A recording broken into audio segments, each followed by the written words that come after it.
S സിയുടെ വിവിധ മത്സര പരീക്ഷകൾക്ക് തയ്യാറെടുക്കുന്നവർക്ക് പി എസ് സിയുടെ ആവർത്തിച്ച് ചോദിക്കുന്ന കുറേ ചോദ്യങ്ങളാണ് മാത്സിൻ്റെ. വിശദമായി ചർച്ച ചെയ്ത് നമുക്ക് ക്ലാസ് എടുക്കാം. ഇത് പി എസ് സിക്ക് തയ്യാറെടുക്കുന്നവർക്ക് വളരെയേറെ പ്രയോജനപ്രദമാകും. പി എസ് സിയുടെ പ്രീവിയസ് ക്വസ്റ്റ്യൻസിൻ്റെ ലോങ് വീഡിയോസ് ധാരാളം മാത്സിൽ ഇട്ടിട്ടുണ്ട്. സെർച്ച് ചെയ്താൽ നമുക്ക് ലഭിക്കുന്നതാണ്. ഇത് കണ്ടിന്യൂസ് ആയിട്ട് പ്രാക്ടീസ് ചെയ്താൽ നമുക്ക് പരീക്ഷയ്ക്ക് വളരെ ലാഘവത്തോടു കൂടി പോയി പരീക്ഷ എഴുതാം. ഇതിൽ ടോപ്പിലെത്താനും കഴിയും. മാർക്സ് പരമാവധി ക്വസ്റ്റ്യൻസ് കിട്ടുന്നത് ചെയ്ത് പഠിക്കുക. ഈസി ആയിട്ട് മാത്സിലെ ക്വസ്റ്റ്യൻസ് എക്സാം ഹാളിൽ നിന്ന് കൈകാര്യം ചെയ്യാൻ സാധിക്കും. ഇത് ചെയ്ത് പഠിച്ചിട്ടുണ്ടെങ്കിൽ വളരെ ഈസി ആയിട്ട് കൂടുതൽ ടൈം എടുക്കാതെ തന്നെ പെട്ടെന്ന് ചെയ്യാൻ സാധിക്കും. ക്ലാസ്സിലേക്ക് കടക്കാം. ഇവിടെ ജോണും ദീപവും ചേർന്നൊരു ജോലി ചെയ്ത് തീർക്കാൻ 45 ദിവസം എടുക്കും. രണ്ടാളും കൂടെ ചെയ്ത് തീർക്കാൻ 45 ദിവസം എടുക്കുന്നു. എന്നാലും ജോൺ ഒറ്റയ്ക്ക് ഈ ജോലി ചെയ്യുന്നതിന് 70 ദിവസം എടുക്കുന്നു. അങ്ങനെയാണെങ്കിൽ ദീപു ഒറ്റയ്ക്ക് ജോലി ചെയ്യാൻ എത്ര ദിവസം എടുക്കും എന്നാണ് ചോദ്യം. നമുക്ക് രണ്ടുപേരും കൂടെ ചെയ്യാനെടുക്കുന്ന ദിവസം, രണ്ടുപേരും കൂടി ചെയ്ത് തീർക്കാൻ എടുക്കുന്ന ദിവസം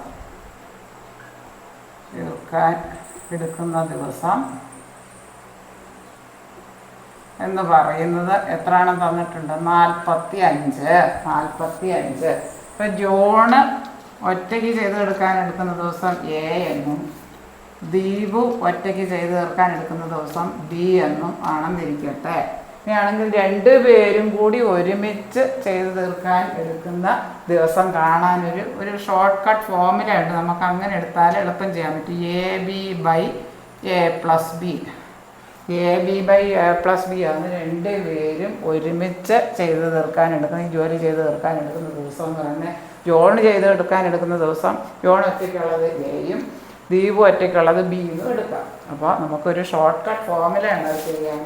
രണ്ടുപേരും ഒന്നിച്ച് ജോലി ചെയ്ത് തീർക്കാൻ എടുക്കുന്നതിന് നമുക്ക് AB/A+B ഒരു ഷോർട്ട് കട്ട് ഫോർമുല ഉണ്ട്, അതെടുത്താൽ മതി. അത് എത്രയാണെന്ന് തന്നിട്ടുണ്ട്? 45. രണ്ടുപേരും ഒരുമിച്ച് ചെയ്ത് തീർക്കാൻ എടുക്കുന്ന ദിവസം.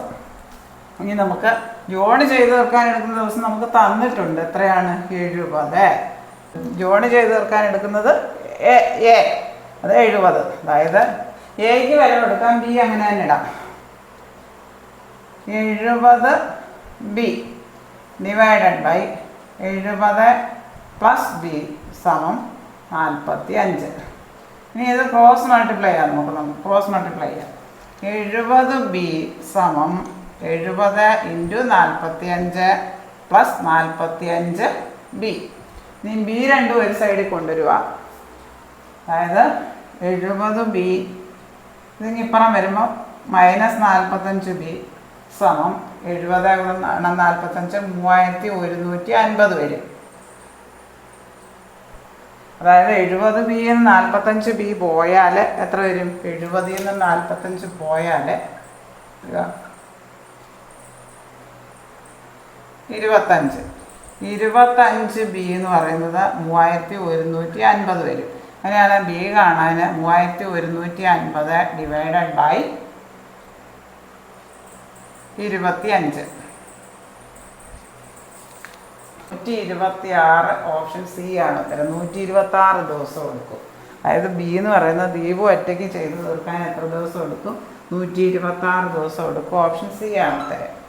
ജോൺ ഒറ്റയ്ക്ക് ഒരു ജോലി ചെയ്ത് തീർക്കാൻ 70 ദിവസം എടുക്കുന്നു. രണ്ടുപേരും കൂടി ജോലി ചെയ്ത് തീർക്കാൻ 45 ദിവസം എടുക്കുന്നു. അങ്ങനെയാണെങ്കിൽ ദീപു ഒറ്റയ്ക്ക് എത്ര ദിവസം എടുക്കും? ജോൺ ഒറ്റയ്ക്ക് ചെയ്ത് തീർക്കാൻ എടുക്കുന്ന ദിവസം എ, അതിന് നമ്മൾ 70 തന്നിട്ടുണ്ട്. ഇനി ദീപു ഒറ്റയ്ക്ക് ചെയ്ത് തീർക്കാൻ എടുക്കുന്ന ദിവസം ബി എന്ന് എടുക്കുന്നത് നമുക്ക് അറിയില്ല, അതുകൊണ്ട് അങ്ങനെ തന്നെ ഇടുന്നു. രണ്ടുപേരും കൂടി ചെയ്ത് തീർക്കാൻ എടുക്കുന്ന ദിവസം 45 ആണെന്ന് തന്നിട്ടുണ്ട്. അപ്പം നമുക്ക് രണ്ടുപേരും കൂടി ചെയ്ത് തീർക്കാൻ എടുക്കുന്ന ദിവസത്തിന് ഒരു ഷോർട്ട് കട്ട് ഫോർമുലയുണ്ട്. AB/A+B. അത് എത്രയാണ് തന്നിട്ടുണ്ട്? 45 ആണെന്ന് തന്നിട്ടുണ്ട്. ഇവിടെ എയുടെ വില സബ്സ്റ്റിറ്റ്യൂട്ട് ചെയ്യുക. ജോൺ ഒറ്റയ്ക്ക് ചെയ്ത് തീർക്കാൻ എടുക്കുന്ന ദിവസം ബി അറിയത്തില്ല, ദീപു ചെയ്യുന്നത്. അതായത് 70 × B / 70+B. ബി നമുക്ക് കണ്ടുപിടിക്കണം. ദീപു ചെയ്തൊക്കെ = 45. ഇതിന് ഞങ്ങൾ ക്രോസ് മൾട്ടിപ്ലൈ ചെയ്യും. അതായത് 70B സമം 45 ഇൻറ്റു 70 പ്ലസ് ബി. അതായത് 45 into 70 plus 45 B. 45 into B. 70Bയുടെ വില 45 ഇൻറ്റു 70 പ്ലസ് 45B. ഇതിനിപ്പുറം കൊണ്ടുവരും. 70B ഈ 45B ഇടത് സൈഡിൽ വരും. മൈനസ് 45B സമം 45 ഇൻറ്റു 70 എന്ന് പറഞ്ഞാൽ 3150. 70Bയിൽ 45B പോയാൽ 25B കുറയ്ക്കുക. 25B സമം 3150. അങ്ങനെയാണെങ്കിൽ ബിയുടെ വില കാണാൻ ഈ 3150നെ 25 കൊണ്ട് ഹരിക്കുക. അതായത് 126. ഓപ്ഷൻ സി ആണ് ഉത്തരം. 126 കിട്ടും. അപ്പോൾ എത്ര ദിവസം എടുക്കും? ദീപു ഒറ്റയ്ക്ക് ചെയ്ത് തീർക്കാൻ 126. സ്കൂളിലെ ആകെ കുട്ടികളിൽ 60% ആൺകുട്ടികളാണ് വന്നിട്ടുണ്ട്. 60% ആൺകുട്ടികളാണെങ്കിൽ ബാക്കി 40% പെൺകുട്ടികൾ. ആകെ ഉള്ളതിൻ്റെ 40%, അതായത് ആകെ ഉള്ളത് എക്സ് ആണെന്ന് ഇരിക്കട്ടെ. ആകെ കുട്ടികളുടെ എണ്ണം എക്സ് ആണെന്ന് ഇരിക്കട്ടെ. അതായത് എക്സിൻ്റെ 40%. 60% ആൺകുട്ടികളാണെങ്കിൽ 40%, എക്സിൻ്റെ 40%. ആകെ ഉള്ളതിൻ്റെ 40% എന്ന് പറയുന്നത് പെൺകുട്ടികളാണെന്ന് പറയുന്നുണ്ട്. പെൺകുട്ടികളുടെ എണ്ണം തന്നിട്ടുണ്ട് 500. അപ്പം എക്സ് കാണാൻ 500 കൂടെ കൊണ്ടുവന്ന് 40/100 ഇട്ട് ഹരിക്കണം. അതായത് തിരിച്ചിട്ട് കുടിക്കണം. 500 ഗുണം 100/40. ആ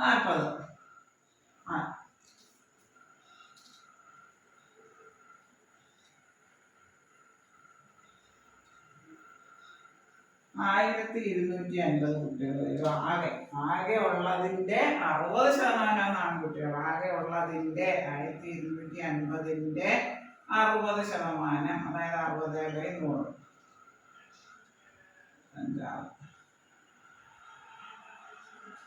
750. ആകെ എത്ര കുട്ടികളുണ്ട്? Option A 750. അതായത് ആകെ കുട്ടികളുടെ 60% ആൺകുട്ടികൾ തന്നിട്ടുണ്ട്. 60% ആൺകുട്ടികളാണെങ്കിൽ ബാക്കി 40, മൊത്തം 100%. മൊത്തം പറയുന്നത് പെൺകുട്ടികളെന്ന് പറയുന്നത് ബാക്കി 40%. പെൺകുട്ടികളുടെ എണ്ണം 40%. പെൺകുട്ടികളുടെ എണ്ണം. അപ്പൊ 40% എത്രയാണെന്ന് തന്നിട്ടുണ്ട്. ആകെ ഉള്ളതിന്റെ 40%. എക്സിന്റെ ആകെ ഉള്ള കുട്ടികളുടെ എണ്ണം എക്സ് നൽകുന്നു. എക്സിന്റെ 40% 500. പെൺകുട്ടികളുടെ എണ്ണം തന്നിട്ടുണ്ട്. എക്സ് ഗുണം 40/100 എന്ന് പറയുന്നത് 500. അപ്പൊ എക്സ് സമം 500 ഡിവൈഡഡ് ബൈ കൂടെ കിടക്കുന്നത് 40/100. അത് തിരിച്ചിട്ട് കുടിക്കണം. 500 ഗുണം 100/40. നമുക്ക് 1250 കിട്ടും. ആകെ കുട്ടികളുടെ എണ്ണം 1250. അതായത് ആൺകുട്ടികളുടെ എണ്ണം 60% വരും. ആകെ കുട്ടികളുടെ 60%. 1250 ഗുണം 60/100. ഇത് കിട്ടും 750. ആകെ കുട്ടികളുടെ എണ്ണത്തിലാണ് 750. ഓപ്ഷൻ എ ആണ്. സ്കൂളിലെ ആകെ കുട്ടികളിൽ 60% ആൺകുട്ടികളാണ് വന്നിട്ടുണ്ട്. 60% ആൺകുട്ടികളാണെങ്കിൽ ബാക്കി 40% പെൺകുട്ടികൾ. ആകെ ഉള്ളതിന്റെ 40%, അതായത് ആകെ ഉള്ളത് എക്സ് ആണെന്ന് ഇരിക്കട്ടെ. ആകെ കുട്ടികളുടെ എണ്ണം എക്സ് ആണെന്ന് ഇരിക്കട്ടെ. അതായത് എക്സിന്റെ 40%. 60% ആൺകുട്ടികളാണെങ്കിൽ 40%, എക്സിന്റെ 40%. ആകെ ഉള്ളതിന്റെ 40% എന്ന് പറയുന്നത് പെൺകുട്ടികളാണെന്ന് പറയുന്നുണ്ട്. പെൺകുട്ടികളുടെ എണ്ണം തന്നിട്ടുണ്ട് 500. അപ്പൊ എക്സ് കാണാൻ 500 കൂടെ കൊണ്ടുവന്ന് 40/100 ഇട്ട് ഹരിക്കണം. അതായത് തിരിച്ചിട്ട് കുടിക്കണം. 500 ഗുണം 100/40. ആ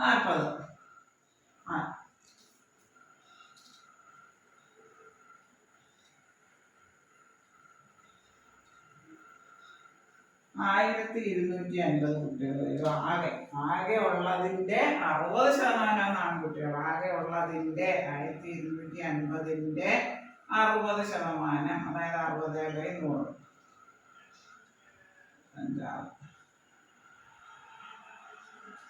750. Option A 750.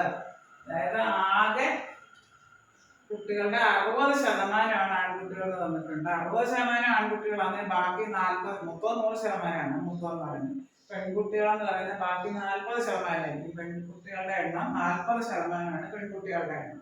അപ്പൊ 40% എത്രയാണെന്ന് തന്നിട്ടുണ്ട്. ആകെ ഉള്ളതിന്റെ 40%. എക്സിന്റെ ആകെ ഉള്ള കുട്ടികളുടെ എണ്ണം എക്സ് നൽകുന്നു. എക്സിന്റെ 40% 500. പെൺകുട്ടികളുടെ എണ്ണം തന്നിട്ടുണ്ട്. എക്സ് ഗുണം 40/100 എന്ന് പറയുന്നത് 500. അപ്പൊ എക്സ് സമം 500 ഡിവൈഡഡ് ബൈ കൂടെ കിടക്കുന്നത് 40/100. അത് തിരിച്ചിട്ട് കുടിക്കണം. 500 ഗുണം 100/40. നമുക്ക് 1250 കിട്ടും. ആകെ കുട്ടികളുടെ എണ്ണം 1250. അതായത് ആൺകുട്ടികളുടെ എണ്ണം 60% വരും. ആകെ കുട്ടികളുടെ 60%, 1250 ഗുണം 60/100, ഇത് കിട്ടും 750. ആകെ കുട്ടികളുടെ എണ്ണത്താണ് 750. ഓപ്ഷൻ എ ആണ്. റൈറ്റ് സൈഡിൽ നിന്ന് വേണം ചെയ്ത് തുടങ്ങാൻ. അതായത് 225-ന്റെ റൂട്ട് എന്ന് പറയുന്നത് നമുക്ക് എന്താണെന്ന് അറിയാം. 225-ന്റെ റൂട്ട് ഇതിങ്ങനെ തന്നെ എഴുതും. Plus root of 154. റൈറ്റ് സൈഡിൽ നിന്ന് 225-ന്റെ റൂട്ട് എന്ന് പറയാൻ 15 ഇനി ഇതിനകത്ത് വെച്ച് ചെയ്യണം. അതായത് റൂട്ട് ഓഫ് 15 612 പ്ലസ് 154 115 കൂടെ കൂട്ടുന്നത് 169. അതിനുള്ളിലൊരു സ്ക്വയർ റൂട്ട് ഉണ്ടല്ലോ. അതായത് റൂട്ട് ഓഫ് 15 612 പ്ലസ് 13-ന്റെ ആണ്. അതായത് റൂട്ട് ഓഫ് 15 225-ന്റെ സ്ക്വയറാണ് ഇത്.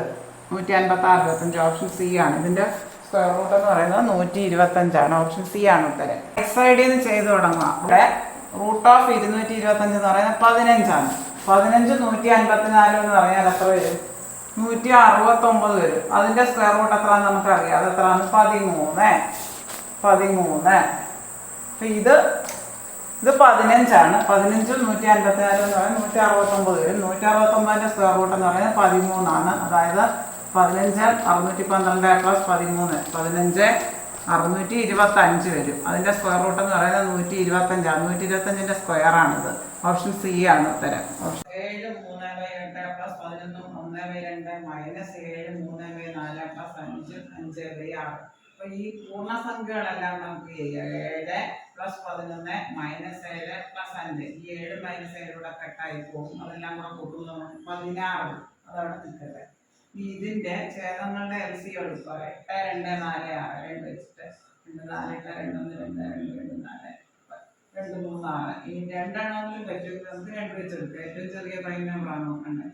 2 1 1 പറ്റാത്ത അങ്ങനെ തന്നെ എഴുതി. ഇപ്പോൾ ഇത് 3 കൂടെ കൂട്ടിയപ്പോൾ നമുക്ക് LCM എന്ന് പറയുന്നത് 24 കിട്ടും. 2 × 2 × 2 × 3 24 കിട്ടും. അപ്പോൾ ഇവിടെ മൊത്തത്തിൽ നമുക്കൊന്ന് 24 എഴുതാം. പിന്നെ ഈ ഓരോ സംഖ്യയും LCM എടുത്ത് കുറിച്ചാൽ മതി. 3/8 24 പ്ലസ് 1/2 24 മൈനസ് 3/4 × 24 പ്ലസ് 5/6 × 24. ഇത് കട്ടിയായി. 8 3 2 12 4 6 6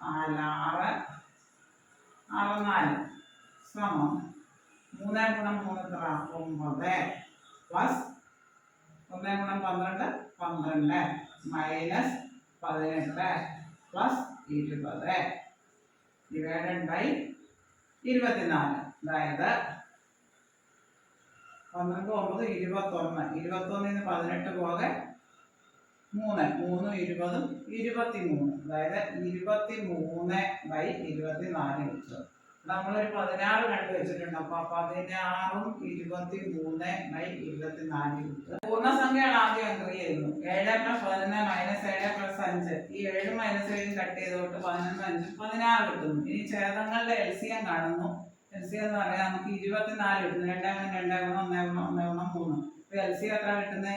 24. ഇനി ഈ ഫ്രാക്ഷൻ ചെയ്യാൻ എളുപ്പമാണ്. മൊത്തത്തിൽ 24 ഇട്ടിട്ട് ഇനി ഓരോ ഫ്രാക്ഷനെയും ഈ LCM വെച്ച് ഇൻറ്റു ചെയ്യുക. Plus 1/2 × 24 minus 3/4 × 24 plus 5/6 × 24. അത് കട്ട് ചെയ്യാം. 8 3 24 2 12 24 4 6 24 6 4 24 3 × 3 9 9 plus 1 × 12 12 minus 3 × 6 18 plus 5 × 4 20. Whole by 24. 12 9 21 21 3 3 20 23/24. ഇവിടെ ഒരു 16 കണ്ടുവച്ചിട്ടുണ്ട്. 16ഉം 23/24. ഓപ്ഷൻ ഡി ആണ്. 16ഉം 23/24. ഇത്രയും കാര്യങ്ങൾ നിങ്ങൾക്ക് നല്ലതുപോലെ മനസ്സിലായി എന്ന് വിശ്വസിക്കുന്നു. ഈ PSCയുടെ പ്രീവിയസ് ക്വസ്റ്റ്യൻസ് കണ്ടിന്യൂസ് ആയിട്ട് ചെയ്ത് പഠിച്ചാൽ ഞാൻ ധാരാളം വീഡിയോസ് ഇട്ടിട്ടുണ്ട്. ലോങ് വീഡിയോസ് ഇട്ടിട്ടുണ്ട്, ഷോർട്ട് വീഡിയോസ് ഇട്ടിട്ടുണ്ട്. അത് കണ്ടിന്യൂസ് ആയിട്ട് പ്രാക്ടീസ് ചെയ്യാതെ വളരെ ഈസി ആയിട്ട് എക്സാം ഹാളിൽ നിന്ന് ടൈം അഡ്ജസ്റ്റ് ചെയ്ത് മസാജ് ചെയ്യാൻ പറ്റും. ഈ വീഡിയോ നിങ്ങൾക്ക് ഇഷ്ടമായെങ്കിൽ ലൈക്ക് ചെയ്യുക, ഷെയർ ചെയ്യുക, സബ്സ്ക്രൈബ് ചെയ്യാൻ മറക്കല്ലേ. ഇതെല്ലാം കൂട്ടുകാരിലേക്ക് എത്തിക്കുക. താഴെ കാണുന്ന ബെല്ലൈക്കൺ എനേബിൾ ചെയ്താൽ ഞാനിടുന്ന വീഡിയോസിൻ്റെ എല്ലാ നോട്ടിഫിക്കേഷൻസും നിങ്ങൾക്ക് ലഭിക്കുന്നതാണ്. താങ്ക്